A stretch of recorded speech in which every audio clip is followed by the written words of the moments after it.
Bienvenidas y bienvenidos a Actually Tech Podcast, el espacio donde exploraremos la tecnología y sus impactos medioambientales y sociales. Mi nombre es Ignacio Rondini, y si les interesa la tecnología y quieren saber más sobre sus consecuencias en el mundo, están en el lugar adecuado. Acompáñame entonces en cada episodio, a veces solo o a veces con invitadas e invitados, mientras descubrimos cómo crear un futuro tecnológico responsable e inclusivo. Que disfruten el episodio.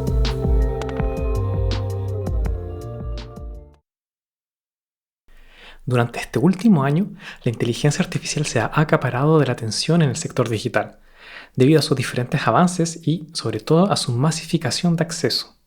En este episodio veremos que este progreso no es sin costos y que tiene una carga ambiental asociada muy fuerte, lo que hace necesario que su utilización sea consciente y pertinente, y que va de la mano con otros impactos que ya hemos conversado respecto al impacto medioambiental de los centros de datos. Pero tratemos de definir primero qué es la inteligencia artificial. Y qué mejor para eso que preguntarle directamente a ChatGPT. Él me explica que la inteligencia artificial es un campo de la informática que se centra en la creación de sistemas capaces de realizar tareas que normalmente requieren la inteligencia humana. Ejemplos de esto serían entonces la traducción de un texto a otro idioma, la identificación de objetos en ciertas imágenes o la generación de texto. Podríamos entonces definir la inteligencia artificial desde una mirada operacional, de comportamiento, de lo que es capaz de hacer, y que tiene como objetivo entonces crear sistemas que se comporten como los seres humanos. Bajo esta visión, entra en juego el test de Turing, que es un test, una prueba, en el que se define que una máquina o programa es inteligente si se hace imposible para otra persona distinguir si quien hace la tarea es un programa o una persona real. Pero existe otro punto de vista, que busca definir la inteligencia artificial como la creación de sistemas que piensen como los seres humanos, lo que va más allá del comportamiento, ya que implica entender cómo piensan las personas y compararlo con cómo una máquina puede estar pensando y razonando. Pero sea cual sea el punto de vista, esto no cambia lo que se ha logrado en términos de desarrollo e investigación.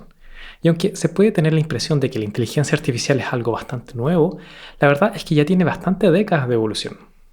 Los primeros trabajos de investigación que se pueden asociar a la inteligencia artificial fueron hechos entre 1943 y 1955, y desde entonces ha ido evolucionando con más o menos logros dependiendo de la década en que miremos.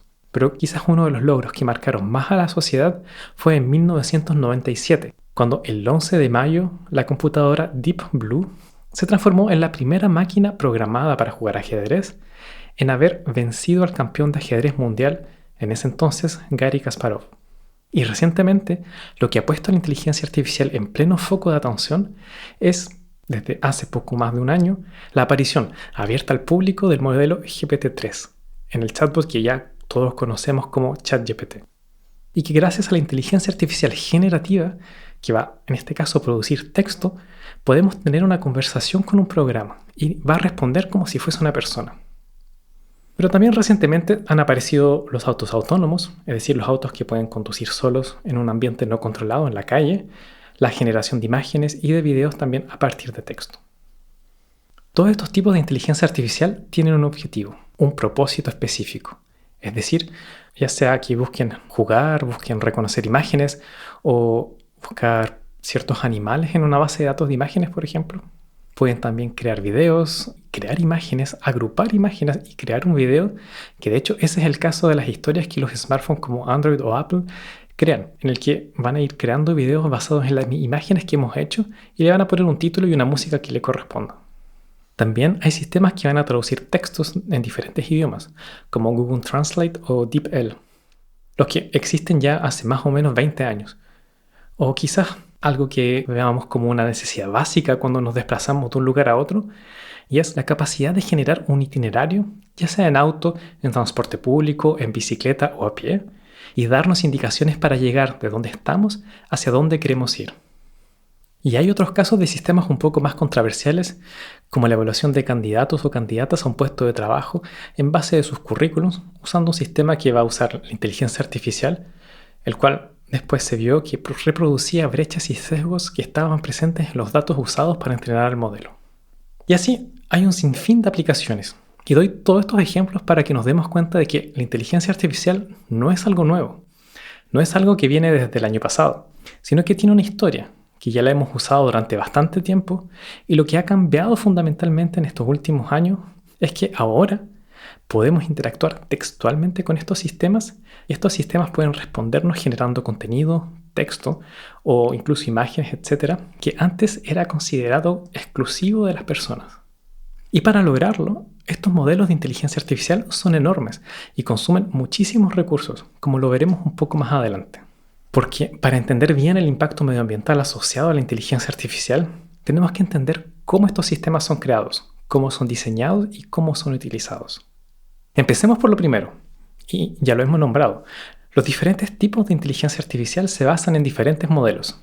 Por ejemplo, el chatbot de OpenAI se basa en el modelo GPT-3 o 4 dependiendo de la versión.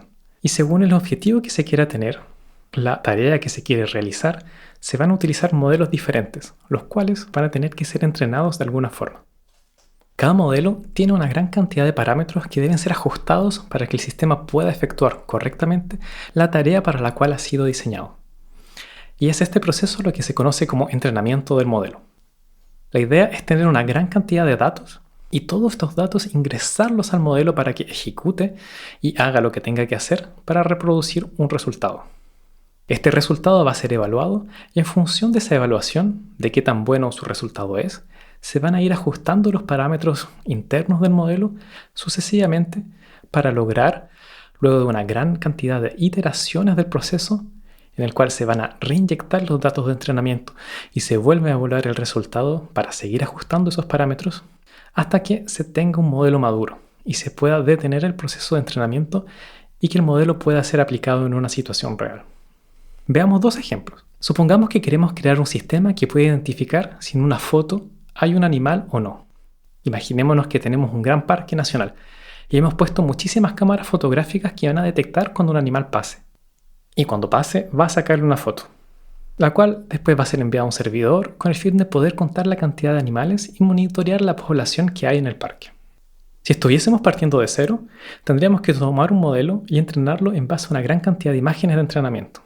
Imágenes en las cuales podrían haber animales, pero también podrían haber insectos, humanos, podrían haber árboles, etc. Todo tipo de imágenes y así presentárselas a este modelo para que tenga que decir en cada fotografía si cree que hay o no un animal ahí y luego, en función de ese resultado, adaptar los parámetros internos al modelo. Y así sucesivamente a medida de varias iteraciones hasta que se considere que el modelo ha sido completamente entrenado. Es decir, que las respuestas que da son satisfactorias para el caso que queremos usar. Sin embargo, no es necesario empezar de cero. Existen modelos de inteligencia artificial preentrenados, es decir, cuyos parámetros internos ya han sido adaptados en base a cierta cantidad de datos iniciales, lo cual permite, de alguna forma, reutilizar el trabajo que ya se ha hecho de entrenamiento. Y luego, es posible personalizar el modelo realizando lo que se llama fine-tuning, el cual es un entrenamiento más pequeño en base a particularidades de la tarea que queremos realizar. En el caso de nuestro parque nacional, quizás tenemos animales muy específicos y nos gustaría, en base a las fotos que tenemos de esos animales, efectuar esa personalización del modelo para que se adapte a la situación real de nuestro parque. Podemos considerar otro ejemplo, la generación de texto. Aquí, para entrenar ese modelo, necesitamos una gran cantidad de texto. Podemos usar todo el texto que es accesible a través de Internet o que está presente en Wikipedia, pero una plataforma como una red social podría decir utilizar todos los mensajes o los comentarios que son generados en esa plataforma. Pero en fin, venga de donde venga, para entrenar este modelo de generación de texto necesitamos una gran cantidad de textos de entrenamiento. Y una vez que tenemos estos datos, tenemos que empezar el entrenamiento. Como conocemos las frases que hemos extraído de Internet o de la plataforma, una forma de hacerlo podría ser que con todas las frases que hemos encontrado, eliminamos el final de la frase y le damos esta frase incompleta a ese modelo, el cual va a tener que tratar de adivinar cuál era el fin. Y en base a ese resultado, a lo que puede predecir entonces como frase, tiene que adaptar sus parámetros internos y así sucesivamente durante bastante tiempo. En resumen, para entrenar un modelo de inteligencia artificial es necesario tener una gran cantidad de datos que correspondan a la tarea que queremos efectuar. Y aquí hay muchos debates y muchos problemas que van asociados a la obtención de los datos. Lo cual no tiene que ver exactamente con el impacto medioambiental, pero más con el impacto social, en la recreación de sesgos que están presentes en los datos, en la privacidad de los datos, de nuestros derechos digitales, quién tiene el derecho a acceso a nuestros datos, a lo que comentamos, al contenido que creamos y quién puede usar o no esos datos para entrenar sus modelos de inteligencia artificial. También está el tema de propiedad intelectual. Por ejemplo, si se entrena un modelo que va a generar imágenes con imágenes que encuentro por internet, quizás esas imágenes de entrenamiento tienen derechos de autor. Y si luego mi modelo crea imágenes, uno puede preguntarse si esa imagen generada está pasando a llevar la propiedad intelectual de las imágenes de entrenamiento o no. O cómo prevenimos que la inteligencia artificial recree contenido de odio, contenido agresivo que se encuentra en internet. Y cuando comenzamos a cuestionarnos un poco más sobre cómo las inteligencias artificiales son entrenadas, cómo son creadas, empezamos a descubrir muchísimas preguntas que tienen que ser debatidas y obtener respuestas ahora, ya que los actores tecnológicos no están esperando para seguir avanzando. En resumen, entonces, para crear una solución basada en inteligencia artificial, tenemos que primero definir el problema que queremos tratar, definir el tipo de tareas que va a efectuar. En segundo lugar, hay que elegir el tipo de modelo según el problema que queramos abordar. Y en función de eso, pasamos a la tercera etapa de recaudamiento de datos, de información con la cual queremos entrenar a nuestro modelo. Esto implica conseguir los datos, limpiarlos e identificar los sesgos posibles. Una vez tenemos estos datos, se pasa a la cuarta etapa del entrenamiento del modelo. Ya sea que se deba entrenar desde cero o entrenar un modelo preentrenado, este proceso va a durar desde algunos días hasta meses dependiendo del tipo de modelo que se use. Y una vez que tenemos el modelo entrenado, se puede pasar a la etapa número 5, en la cual vamos a probar y evaluar los resultados del modelo para ver si efectivamente corresponde a lo que necesitamos. Si es así, entonces se puede empezar a utilizar en algún sistema real. Y finalmente, una vez que ya está activo, se debe seguir monitoreando, analizar su comportamiento y realizar actualizaciones del modelo para que siga siendo pertinente. Y ahora que entendemos mejor el ciclo de vida de un sistema de inteligencia artificial, podemos darnos cuenta que los impactos medioambientales van a ser provocados principalmente por dos etapas: el entrenamiento del modelo y la fase de utilización. Como estamos hablando de servidores que van a tener que trabajar, ya sea para entrenar o para utilizar el modelo, los impactos medioambientales van a ser principalmente debido al consumo de energía, lo que se traduce en emisiones de dióxido de carbono, al consumo de agua, para enfriar los centros de datos, y a los desechos electrónicos producidos por los servidores y procesadores que van a ser usados durante la vida de nuestro sistema de inteligencia artificial. Y ahora, en este contexto, nos vamos a estar refiriendo principalmente a los grandes modelos de inteligencia artificial generativa, que son de todas formas lo que pensamos mayoritariamente ahora cuando se habla de inteligencia artificial. Y lo que hay que entender es que esta demanda de energía, de agua y la generación de desechos son impactos nuevos que se vienen a sumar al resto del sector tecnológico y digital. Esto quiere decir que no es que podamos usar los recursos ya existentes, los centros de datos que ya han sido creados, sino que hay una nueva demanda por energía, una nueva demanda por agua y de materiales físicos, procesadores, servidores y todos los minerales que ello implica.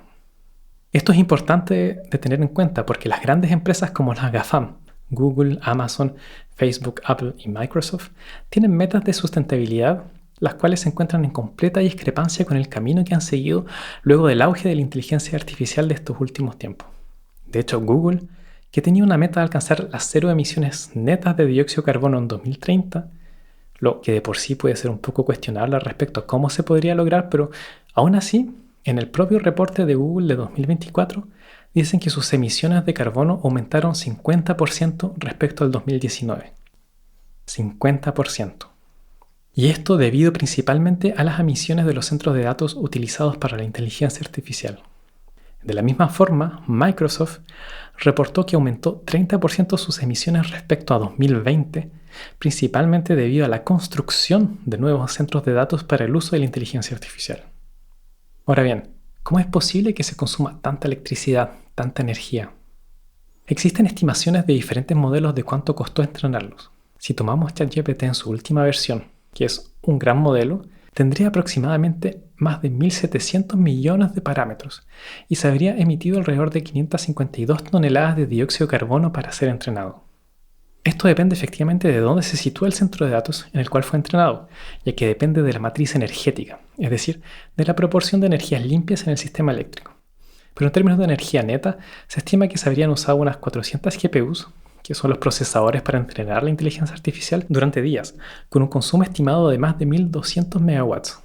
Lo que, para hacernos una idea, permitiría dar la vuelta al mundo en un auto eléctrico 200 veces.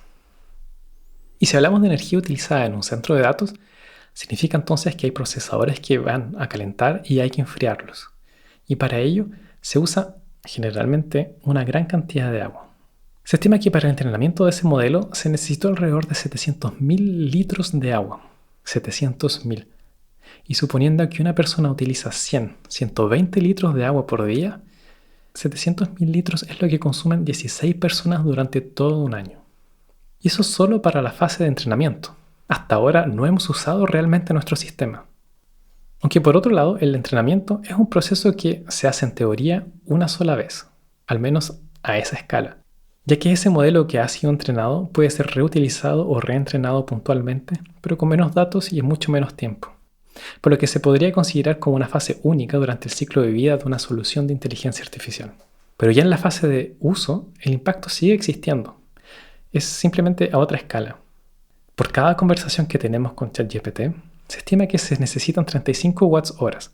Se emiten 21 gramos de dióxido de carbono, lo cual equivale a andar 200 metros en un auto eléctrico o caminar por 700 metros.